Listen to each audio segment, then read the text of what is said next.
Our scripture for this evening is Matthew chapter 5, verses 14 through 16.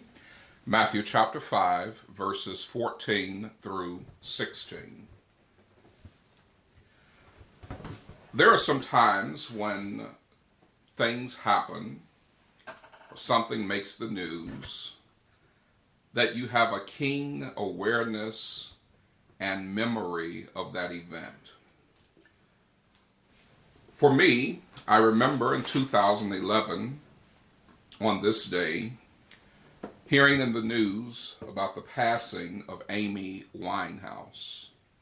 If you're not familiar with who Amy Winehouse was, it's a young lady who died at the age of 27.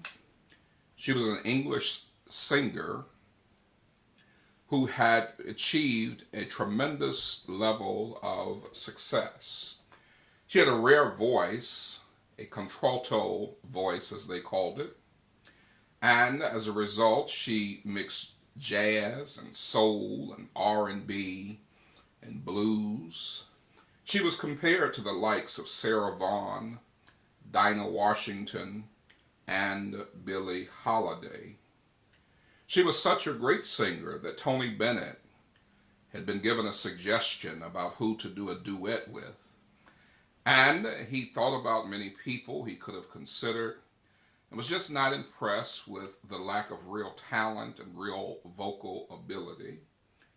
Tony Bennett is certainly a success in his own right and a person who has greatly demonstrated musical talent himself.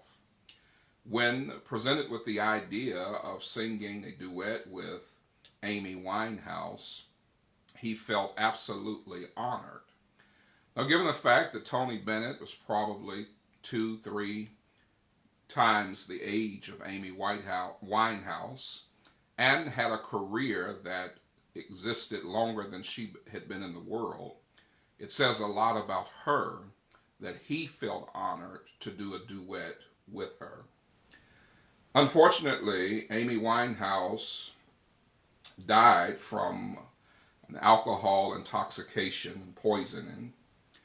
What was more interesting is that even though she had won 5 Grammys, I believe she won a 6th posthumously or after her death, but even though she was tremendously talented in her singing ability, won all of these Grammys, was one of the highest charting UK singers of all time, she was often in the news not for her singing, but for her love life, which was tempestuous at best.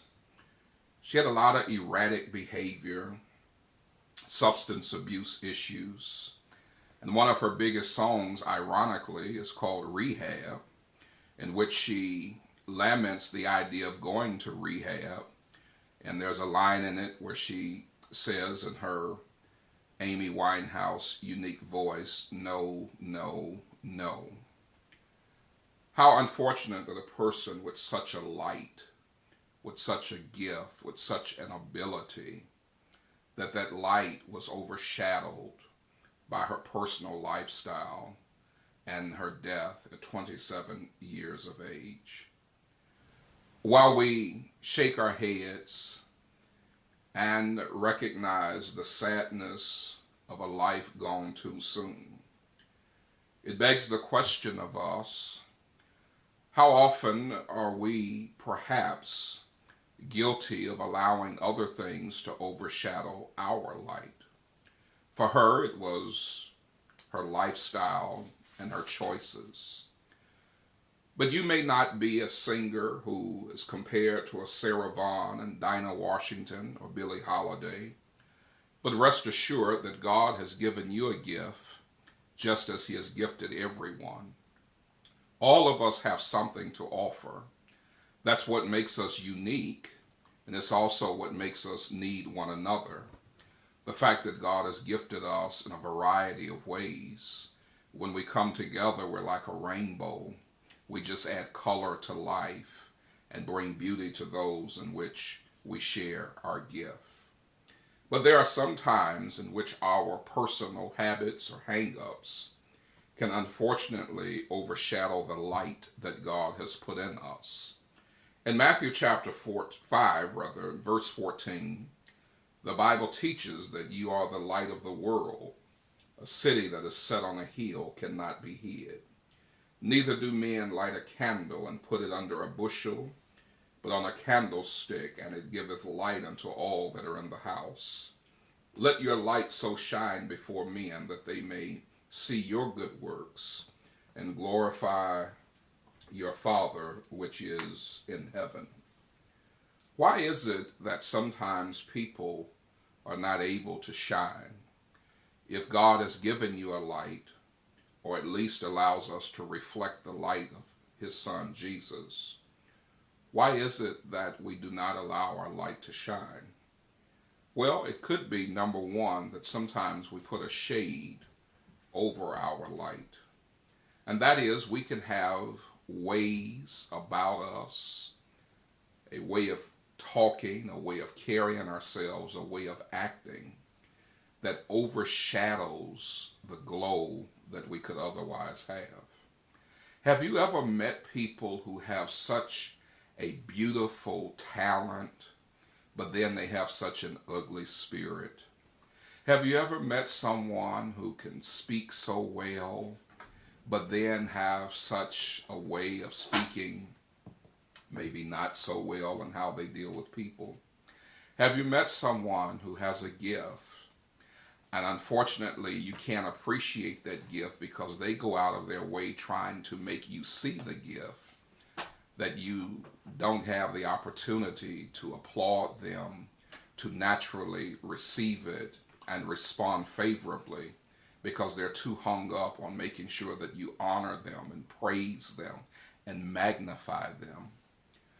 We have a light, but we have to be careful that our hang-ups, our habits, and our ways don't overshadow that glow by putting a shade on that light.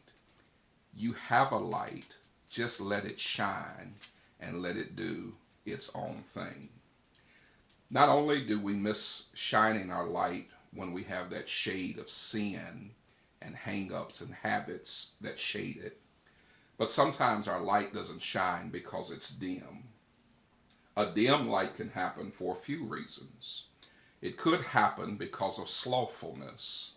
The Bible condemns slothfulness or laziness, and many people do not use what's in them because they don't have the umption and the gumption to get up and to put forth the energy and effort to shine. Some people want their glow to come automatically, or they want someone else to do the work for them. Other times that light is dim because people are so worried about how others are shining their light that they're not willing to use their own. As an example, there have been times in the church as a minister, you ask someone to participate in a ministry, you ask someone to support a cause financially, you ask someone to help encourage others, and they have the wherewithal to do it. Unfortunately, they are so worried about what others are doing. Well, who else is calling? Who else is giving? Who else is serving? People have this fear that they're going to do more than someone else, that they're going to give more, serve more, sacrifice more. But to whom much is given, much shall be required. If God made you a 60-watt light bulb, you can't shine like a 25-watt light bulb. You have to be the 60-watt light bulb that God made you to be. Which means if you're doing more, if you're shining more, if you're serving more, if you're giving more, that means by the grace of God you have more to give. Another reason why our light may be dim is because individuals may not realize that they have a light.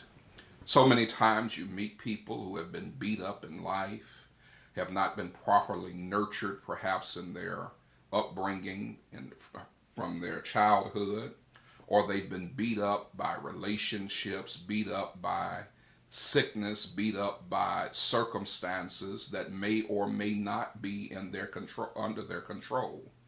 And they don't always realize that when you've been beat down, when you have found yourself the subject of negative talk, negative experiences, and negative people, that in actuality there is something in you.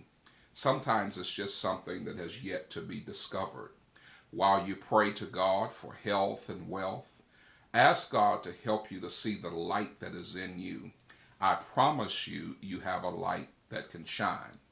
And if you've had a past that is full of sin and shame, don't think that means you don't have a light. That very well may be your light, to talk about how you've overcome and how you have survived the storms of life. Another reason why people do not know that they have a light and why their light might be dim is because it's not connected to a power supply. Sometimes we think that the problem is the light itself when it simply needs to be connected and turned on. I want to encourage you to be connected with God so that He can empower you by His grace so that you can shine like never before. Let me offer you 3 things to do so that you don't make the mistake of Amy Winehouse and allow your light to have shade or to be dimmed. Address the pain in your life. Be honest about what hurts, and you and God deal with that pain. If you need professional help, don't be ashamed to ask for help to deal with your pain. Address your problems. Problems don't go away by ignoring them. They go away by taking ownership. Don't blame everyone else. Don't say that your life would be better if so-and-so. Take ownership of you and address you today. And then, not only do you address your pain and address your problems, but deal with your inner person. When we deal with others, we have a representative that shows up. We show people what we want them to see. And many times, hiding behind our representative is a person on the inside that when we go home and we are alone with ourselves, that real person is dealing with real issues. So don't just project who you want others to see, but deal with that person on the inside. If you deal with your pain, if you take ownership of your problems, and you deal with your inner person, you can have a light that can shine and not allow it to have a shade that keeps it from glowing, or allow it to be dimmed by slothfulness, by worrying about what others are doing, or by the fact that you don't realize that you have a light to shine. What a sad occasion on July 23rd, 2011, to hear that a talented person allowed bad choices to end her life so soon. Don't allow bad choices to keep you from shining, because God has made you to shine. And that's why He says, let your light so shine before men. He would never tell you to let your light shine if there was no light there at all. If no one has ever told you you have a light, you've heard it today on A Few Minutes with the Minister, with words from the Master.